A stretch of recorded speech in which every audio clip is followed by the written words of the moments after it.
But it came to pass that when Sanballat heard that we builded the wall, he was wroth, and took great indignation, and mocked the Jews. And he spake before his brethren and the army of Samaria, and said, What do these feeble Jews? Will they fortify themselves? Will they sacrifice? Will they make an end in a day? Will they revive the stones out of the heaps of the rubbish which are burned? Now Tobiah the Ammonite was by him, and he said, Even that which they build, if a fox go up, he shall even break down their stone wall. Hear, O our God, for we are despised, and turn their reproach upon their own head, and give them for a prey in the land of captivity, and cover not their iniquity, and let not their sin be blotted out from before thee, for they have provoked thee to anger before the builders. So built we the wall, and all the wall was joined together unto the half thereof, for the people had a mind to work. But it came to pass that when Sanballat and Tobiah and the Arabians and the Ammonites and the Ashdodites heard that the walls of Jerusalem were made up, and that the breaches began to be stopped, then they were very wroth, and conspired all of them together to come out and to fight against Jerusalem and to hinder it. Nevertheless, we made our prayer unto our God, and set a watch against them day and night because of them. And Judah said, The strength of the bearers of burdens is decayed, and there is much rubbish, so that we are not able to build the wall.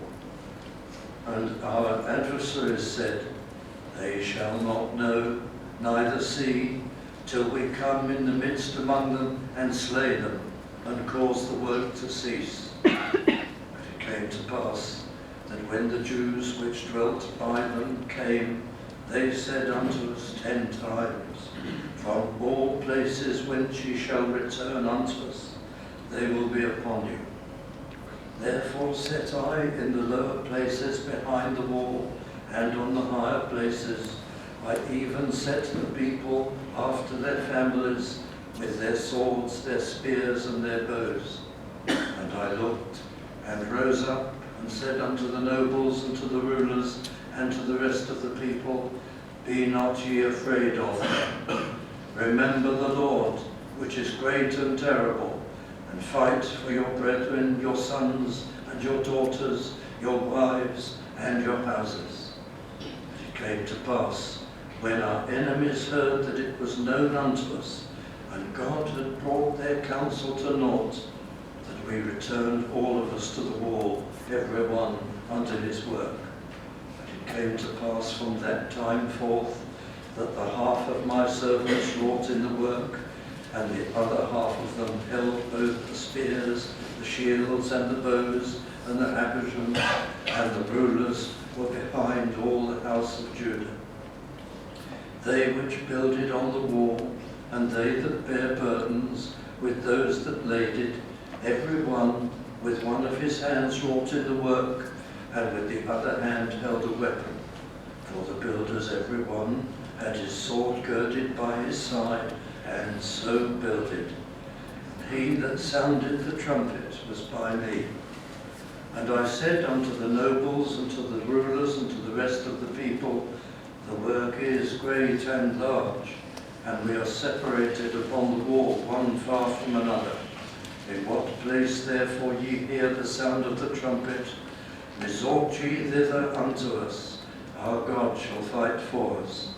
So we laboured in the work, and half of them held the spears from the rising of the morning till the stars appeared. Likewise at the same time said I unto the people, Let every one with his servant lodge within Jerusalem, that in the night they may be a guard to us, and labour on the day. So neither I nor my my brethren, nor my servants, nor the men of the God which followed me. None of us put off our clothes, saving that everyone put them off for washing.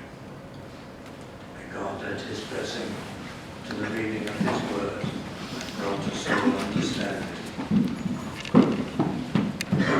Chapter 2 and verse 7. Nehemiah chapter 2, verse 7. Moreover, I said unto the king, if it please the king, let letters be given me to the governors beyond the river, that they may convey me over till I come into Judah. Our subject is precautions for recovery, that is, recovery from a time of severe spiritual decline. We began a study to look at the book of Nehemiah in order to see the great lessons that are set before us for this theme, recovering from decline.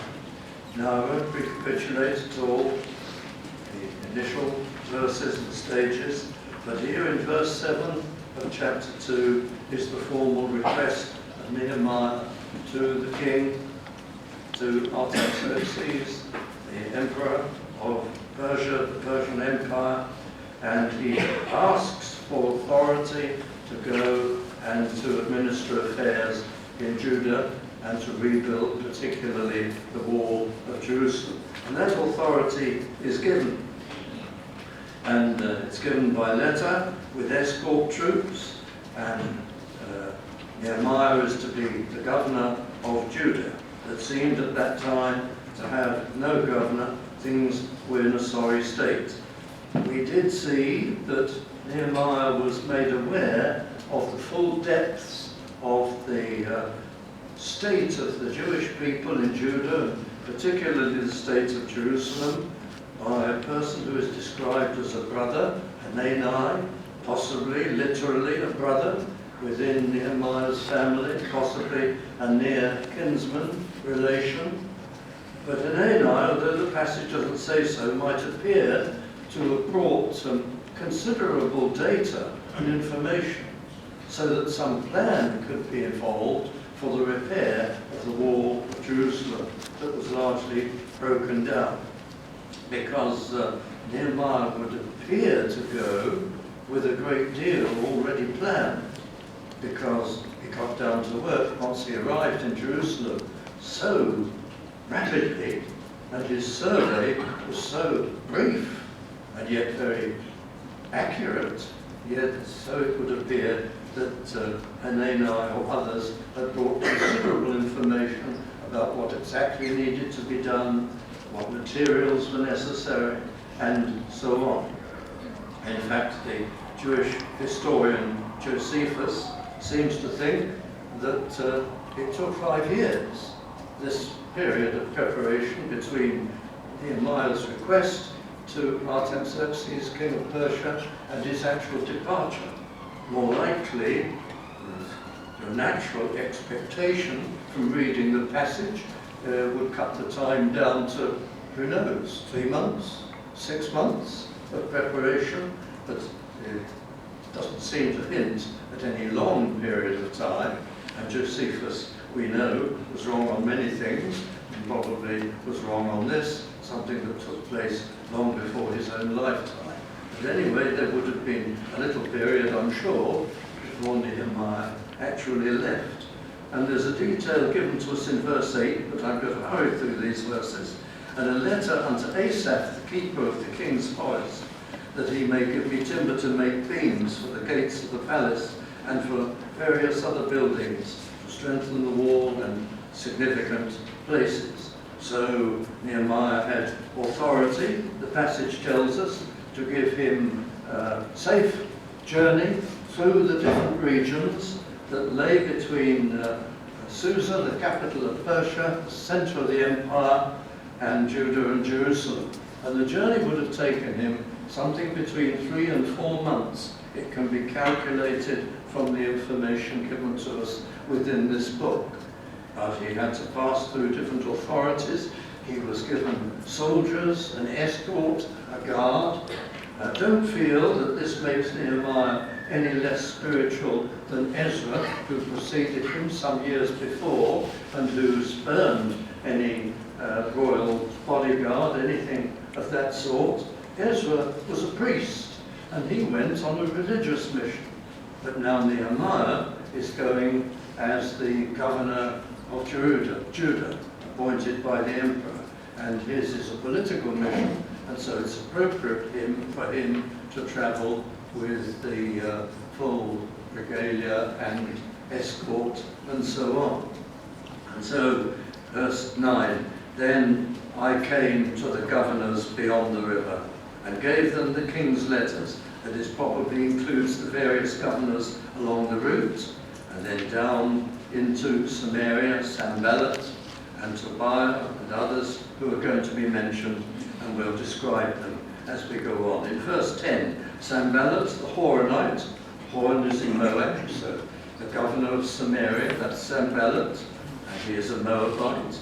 And Tobiah, the servant, and the description of the servant no doubt means servant of the Persian state, or official, government official, because that's what he was. Don't think that he is Sanballat's servant. Tobiah, no, is another governor in all probability, and the Ammonite. But it grieved these two and others also exceedingly. They were very angry, furious, that there was come a man to seek the welfare of the children of Israel. And that's significant information, because Tobiah, who governs or seems to have governed the region east of Jordan, it's a catastrophe for Sanballat and for Tobiah, because they were obviously trying to wipe out these Jews who had come back into the region, or turn them into slaves, make them just an annexed vassal area. That was their plan. They had impoverished them and turned them into workers and producers for themselves, and they were furious that there was going to be some re-establishment in their eyes of Judah, and someone had come from the Persian court, a Jew, no less, to establish this and to achieve this. But the information begins to tumble out of this chapter, which helps us to see the real situation. Verse 11. So I came to Jerusalem and was there 3 days. Now, I think it's right to see in this that he had no great reception. You might think that those, the heads of the families in Jerusalem, that the Jewish elders and the priests that were there and others would be very excited to have a Jewish man appointed by the emperor to come as governor of their city and their region and to administer affairs. You might think this would excite them no end, but it doesn't appear to have done. The reception was flat. I don't think we read too much into this. He's there 3 days and nothing happens. There is no excitement. There is no reception. There are no festivities. And how do we account for this? Well, it's because the people in Jerusalem were in such despair. They were heavily oppressed. It had been going on a long time, and they'd given up hope. So somebody comes from the court of the emperor and a Jew, and they cannot believe that anything like that will make any difference at all. So there's this flat reception. And I think you find that today. In this period of severe spiritual decline that we have in our land, I think you find exactly the same thing, a kind of despair among the more conservative and reformed evangelicals who stand for the truth. I'm not talking about the wild optimism of the charismatics and so on, with all their shallowness and their gimmicks and their efforts. I'm talking about serious biblical Christians, nevertheless, seem to be so often in a state of despair. They don't seem to think anything will reverse the process of decline. They cannot get particularly concerned or excited about anything. You hear talk of prayer for revival, but I wonder whether God is at all impressed by prayer for revival, whether it's really prayed with any faith. Actions speak louder than words. And just as there was a flat reception for Nehemiah, there's a flat tone in the ear of God to prayers for revival.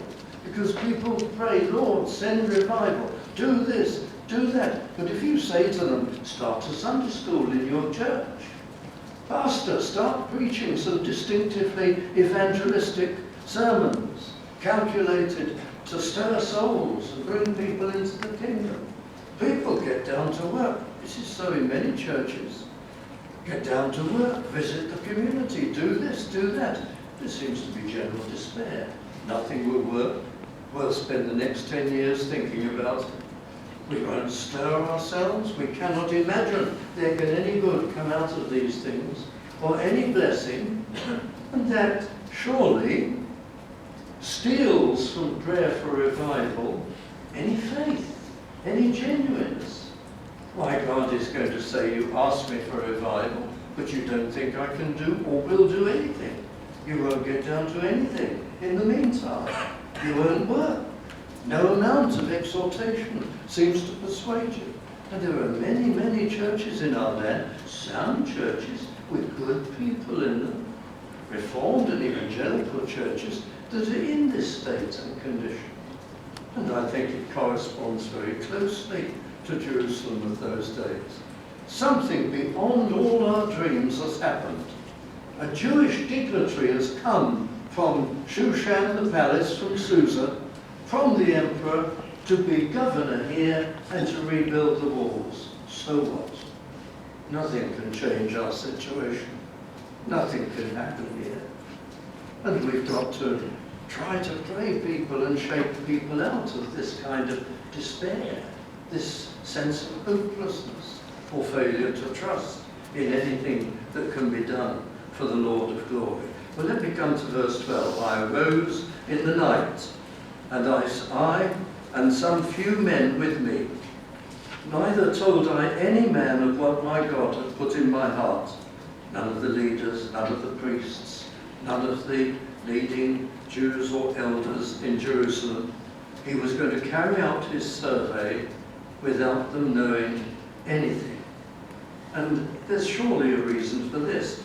Nehemiah knew that decline, and we were stressing this last study, is our fault. And you remember I was saying, spiritual decline, it isn't Darwin's fault. It isn't the fault of society. It's the fault of the church. That's what we learned from Nehemiah last week. As soon as he heard the news, Jerusalem is in this shocking condition, he confesses the sins of the nation. He doesn't blame the people in Samaria or the people on the east side of Jordan or any of their enemies or the Ashdodites, the Ammonites. He blames the Jews. And of course that was right. That's what the scripture repeatedly tells us, that they bring these periods of decline upon themselves. The promise of God is always there, that if they were faithful and zealous, God would use them and bless them. And it's the same. We've got to try to appeal to people to get this out of their system. But when there is decline, it's never our fault. We're the victims. We're the sufferers. Well, we know that even in the sovereignty of God, the rate of blessing ebbs and flows, but we should never be as low as we are today if it were not for serious faults in even sound churches. And we have to look for them, and we have to repent of them. And here Nehemiah knows that the decline within Jerusalem will be due to the fact that there are among the people many people who cannot be trusted.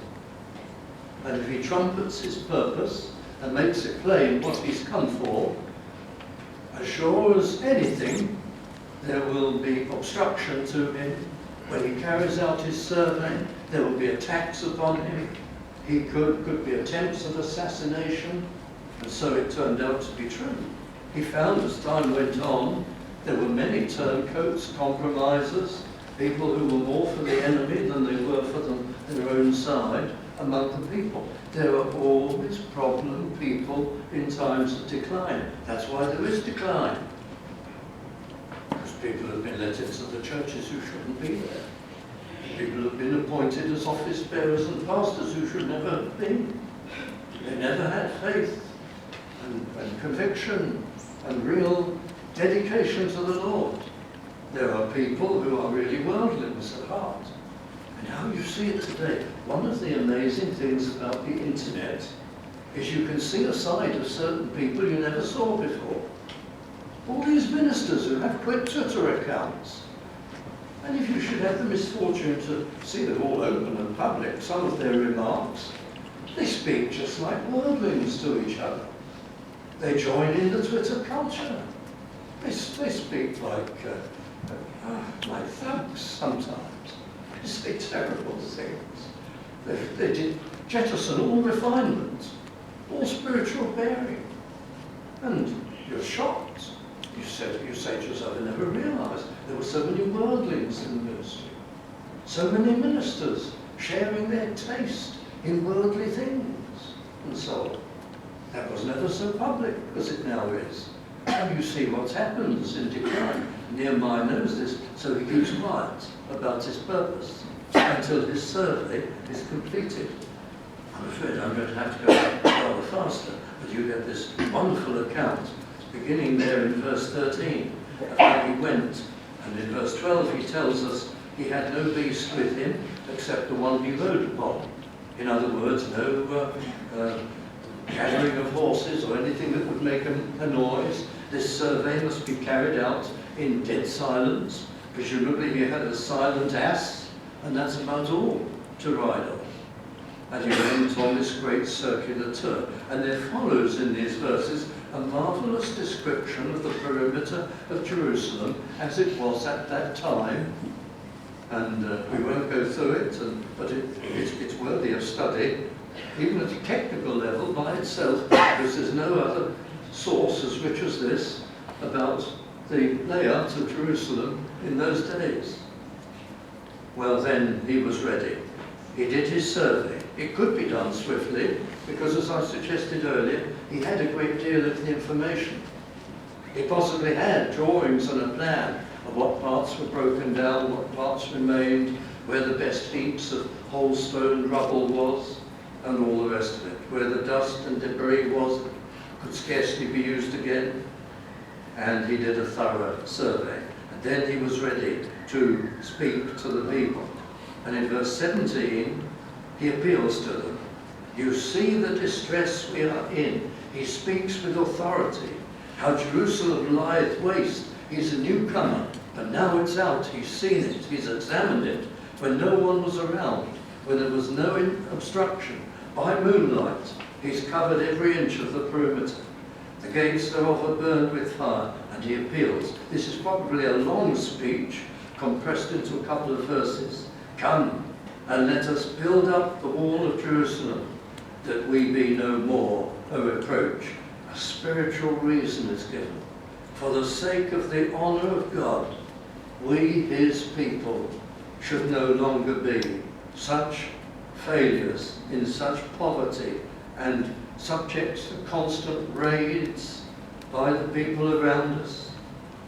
And verse 18, then I told them of the hand of my God, which was good upon me. He doesn't just tell them he's got authority from the emperor of Persia. He tells them exactly how it came about and how God heard his prayer and the different evidences of God's direct intervention. And they, or most of them at any rate, are convinced. And he stirred their spirit and carried them with him, so that they said, let us rise up and build. And they prepared themselves. They strengthened their hands for this good work. It doesn't tell us how, but possibly he persuaded the priests to speak regularly to the people and remind them of their heritage. They were to be prepared spiritually and in morale and Of course, they would have to train people to fight. They hadn't done anything with arms for a long time, and so preparation was made. Verse 19, but when Sanballat, the Horonite, governor of Samaria, and Tobiah, the official, the Ammonite, and Geshem, the Arabian, heard it, another governor, they laughed us to scorn and despised us. So scorn was their response. They had succeeded in bringing the Jewish population of Jerusalem into such poverty and such despair. They couldn't believe that a man with a few servants from Susa could reverse this whole process of decline. And so they laughed. What is this thing that ye do? Will ye rebel against the king? In other words, this group of governors, this is going to be their political approach. They're going to begin to start feeding information back to Artaxerxes and his officials that the Jews are bent on rebellion and independence. That's going to be one of their methods. But we suffer the same type of thing today. They laughed us to scorn.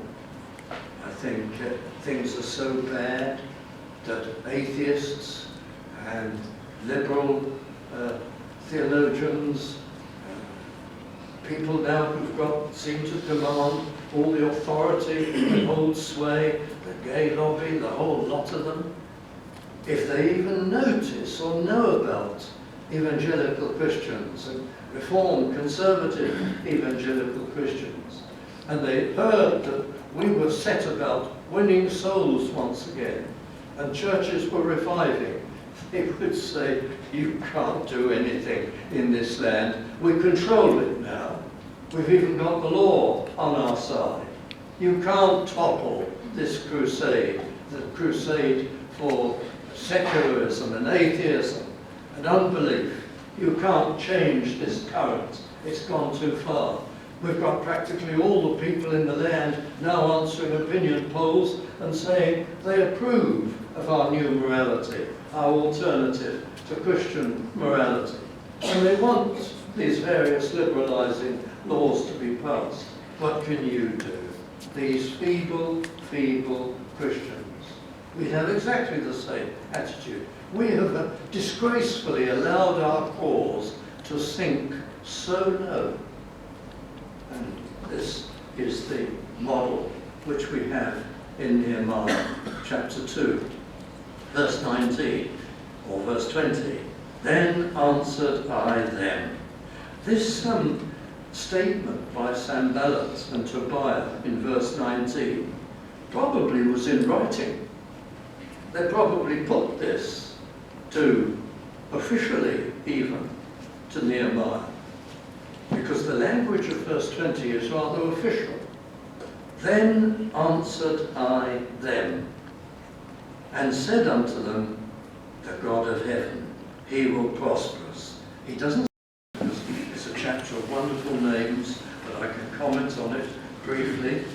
Then Eliashib the high priest rose up with his brethren the priests, and they builded the sheep gate. That's where they began. The sheep gate, where the sheep came into the city from the countryside around, that were being brought for sacrifice, for slaughter, for worship purposes. And Eliashib the high priest and his party, the priests, began to rebuild the wall. And then in verse 2 you read of the men of Jericho.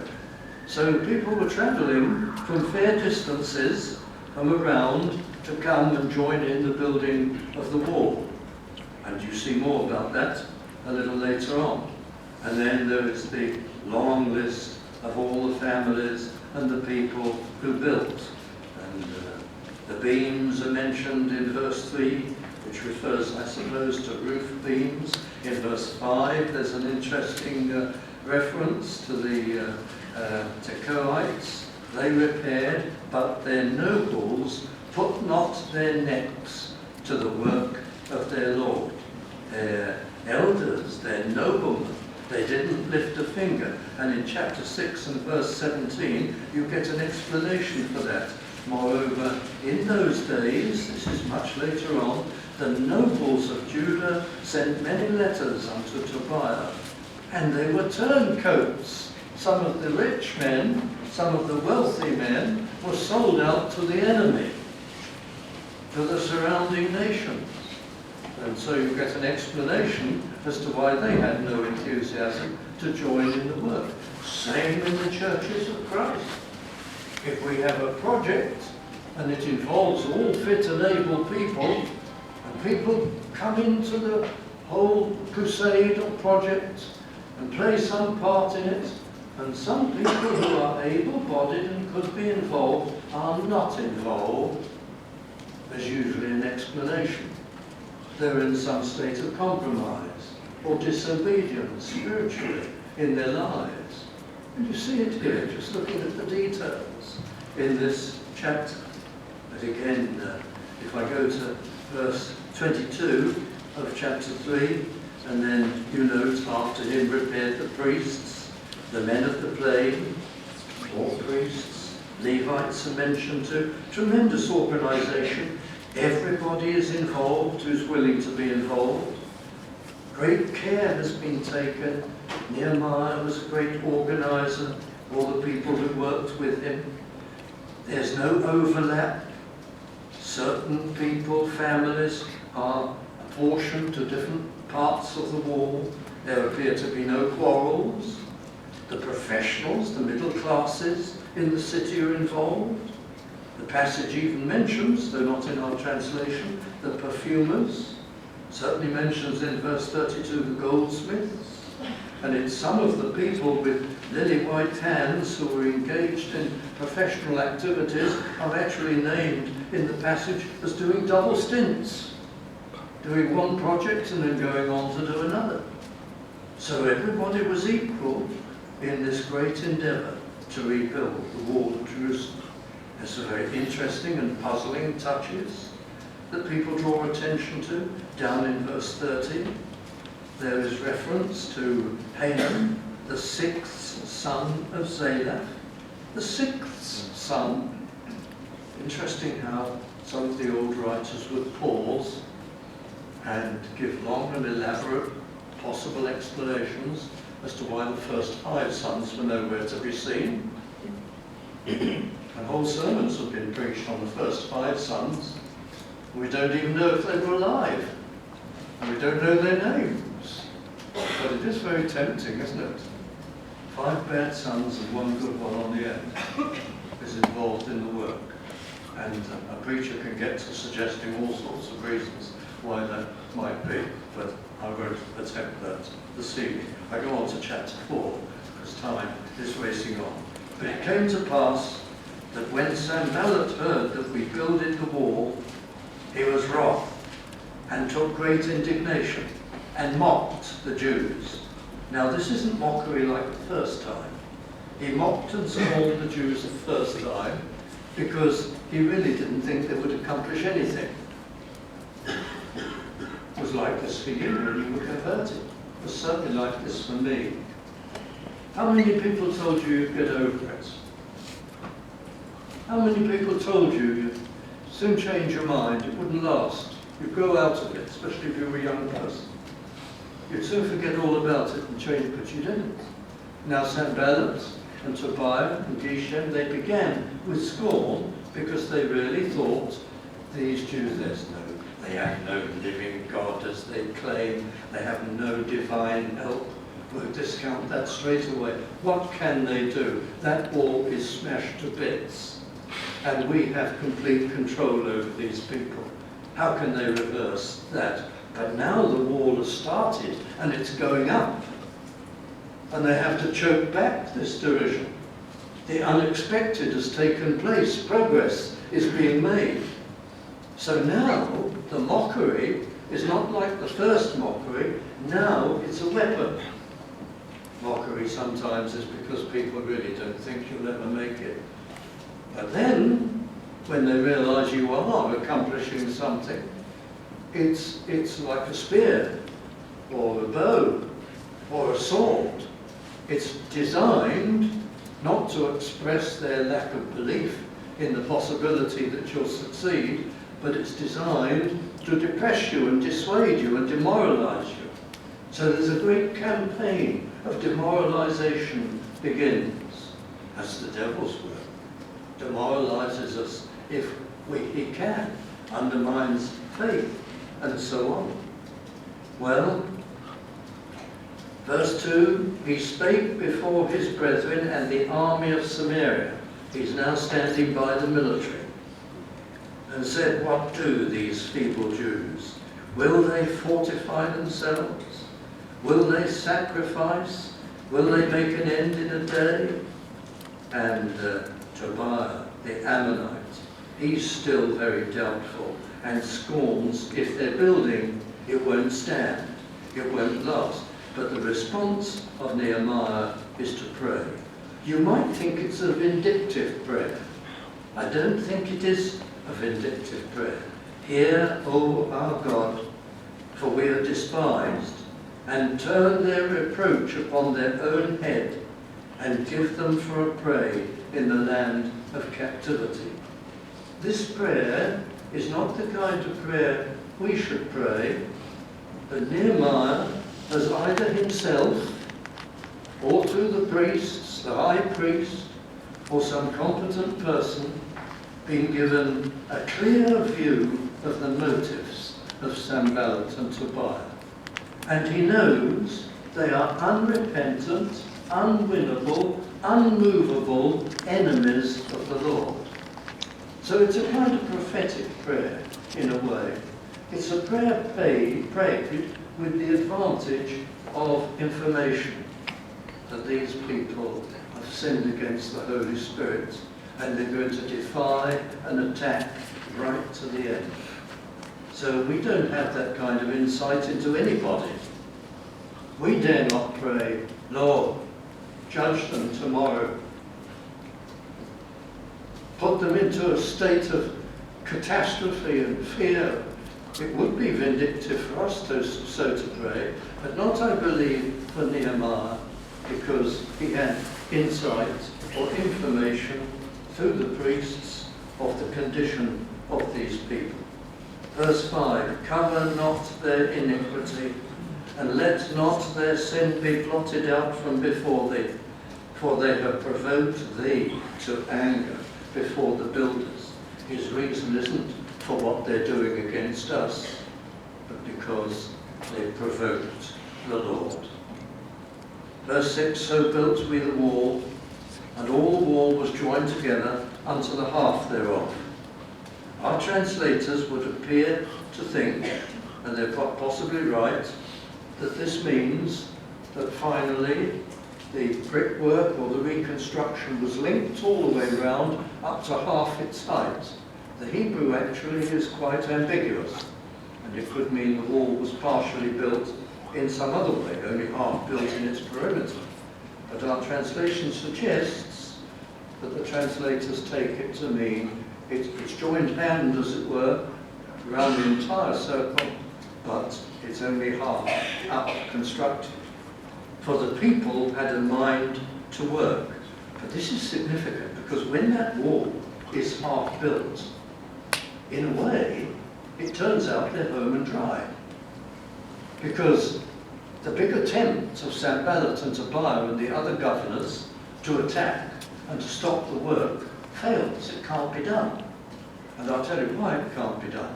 You see, they can't go to full war. If those other governors mounted a full-scale war, they'd have the Persian overlord down on them like a ton of bricks. In using military force at all, they've got to do it carefully. They've got to do it by some kind of insurgency. They've got to engage in guerrilla warfare, things that can be covered up and lied about, things that are not going to have them under discipline or deposed for breach of the peace in the Persian Empire. And by the time the people had got that wall halfway, that enemy, who was restrained to some extent by the Persian law, really had lost his power to strike them seriously at all. And it's the same with us. The devil is powerful, but he is under the restraints of the Lord. If only churches and Christian people would become active again, and the blessing would begin, then a lot of the venom of Satan would be held back by the power of God. If only they would get started. So often we can't persuade people even to begin. I've been told by Brother Cooper, even of another incident, just recently, of a pastor who tried to persuade quite a number of churches to take an interest in a Sunday school conference. And you know, the only replies that that pastor got were for former tabernacle pastors, tabernacle people. And none of the other churches in the area were the slightest bit interested in such a thing. I spoke to a pastor in the School of Theology. He sat on the front seat. I know who he is. I spoke to him and talked to him very nicely, very politely. And he just complacently, I spoke about Sunday schools. I didn't know he didn't have a Sunday school. I wasn't getting at him. But he immediately said, oh, yes, we've thought about having a Sunday school for some years, actually. But his whole demeanour and his tone showed no interest. No urgency. We've thought about it. Very indifferent and complacent and lazy. What a tragedy. If people would only get started in the work of the Lord, they'd prove the Lord, and they'd be safe and underway, just like the Jews of old. Halfway or safe. They broke the back of the hostility when they were only half built. That's a very remarkable fact. Well, verse 7, it came to pass when Sanballat, Tobiah, the Arabians, and the Ammonites, and the Ashdodites, they are completely encircled by enemy governors in that list. Everyone around them was against them. When they heard that the walls of Jerusalem were made up, but they were only halfway, and that the breaches began to be stopped, they weren't finished stopping them up, then they were very wroth and conspired all of them together to come and to fight against Jerusalem and to hinder it. It isn't only the army of Samaria, it's all the others now. And again the typical response of Nehemiah, verse 9, nevertheless we made our prayer unto our God and set a watch against them day and night because of them. And the following verses describe it. What a sad verse is verse 10 of chapter 4. And Judah said, the strength of the bearers of burdens is decayed, and there is much rubbish, so that we are not able to build the walls. Now the old writers, I think, are absolutely right when they interpret this verse in this way. They say Judah was looking for an excuse to stop. They were scared of the amassing enemy forces. They were scared of attack. And Judah, of all tribes, began to produce plausible arguments to stop the building of the wall. It doesn't seem that Nehemiah treated these arguments with any respect at all. They're just mentioned and passed by. But that's what that verse is doing there. I'm sure there are people afraid to carry on. But the adversaries, the enemies in verse 11, said we will do this by surprise attack and cause the work to cease.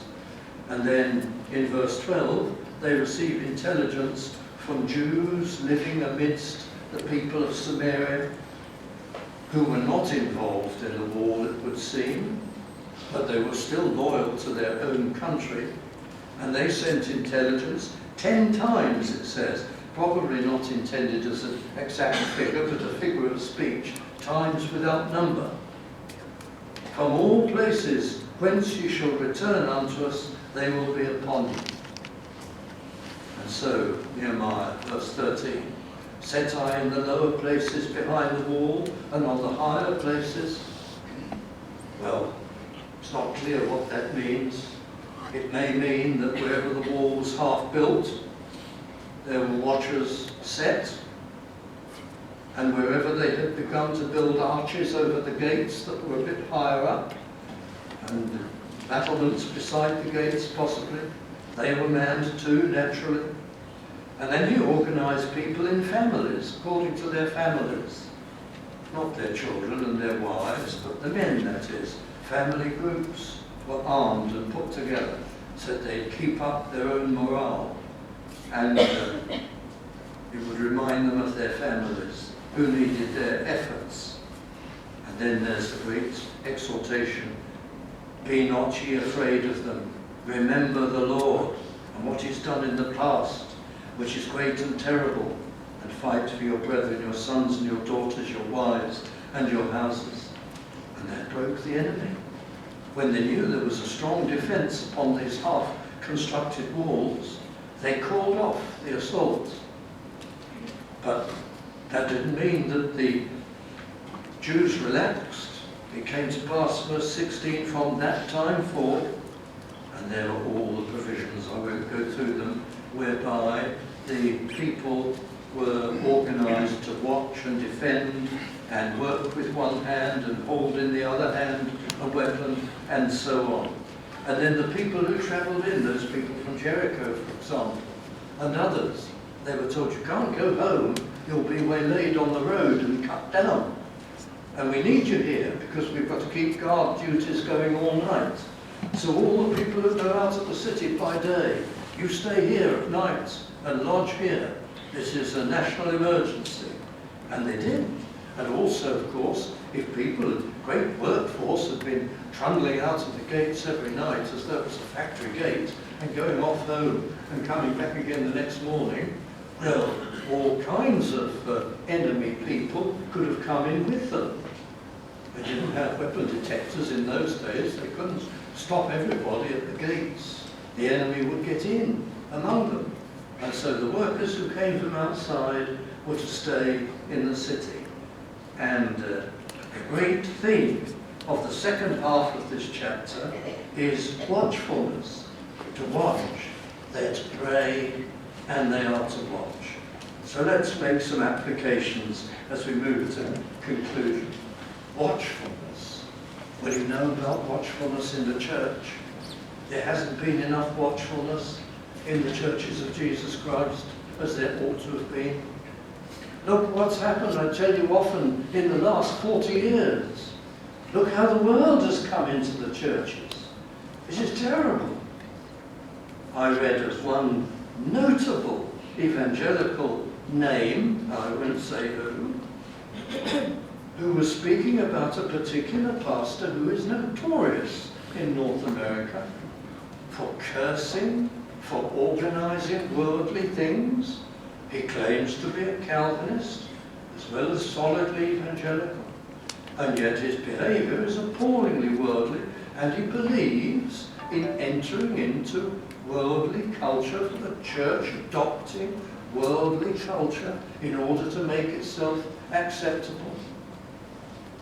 And a much sounder man was talking about this other pastor and saying, well, I don't agree with everything he does, but he's a wonderful man.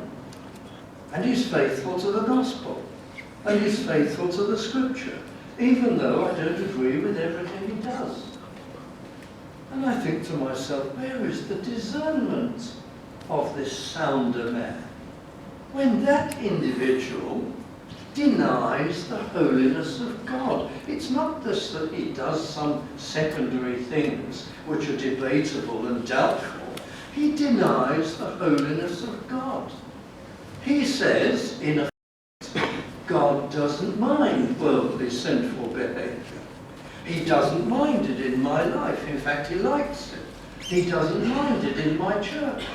He doesn't mind that I have the loudest music in Christendom, the most worldly, the most carnal.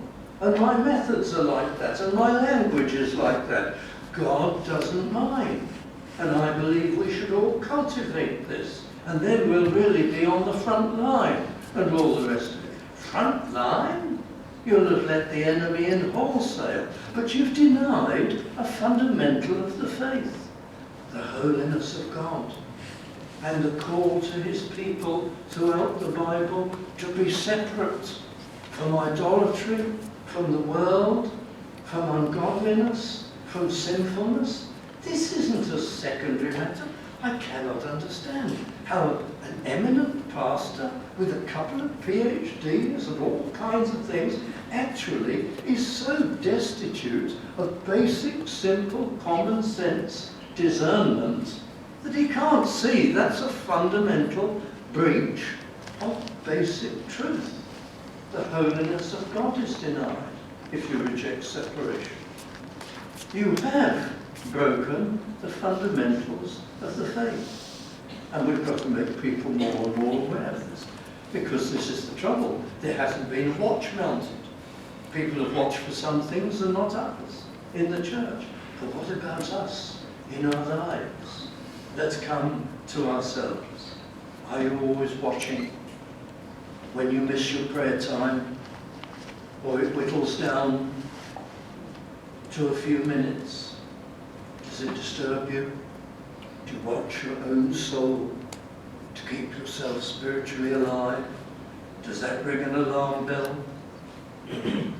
If you lose heart for witness, and you make excuses to yourself as to why you can't or won't, and you accept those excuses, and you lose your desire, are you watching? Something's happened to me. I'm seriously out of sorts spiritually. I've lost my desire to count for Jesus Christ. Do you manifest ungracious behaviour, snappiness, unkindness, lack of courtesy? Do you notice it? We should, all of us. What's happening to me?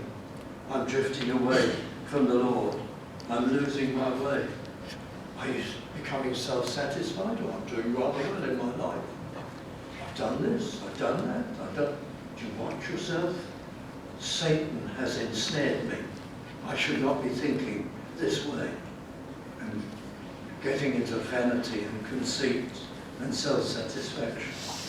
Do you find yourself associating with worldly people, worldly friends, getting cold in heart, old temptations that ruled you before you were converted are coming back little by little?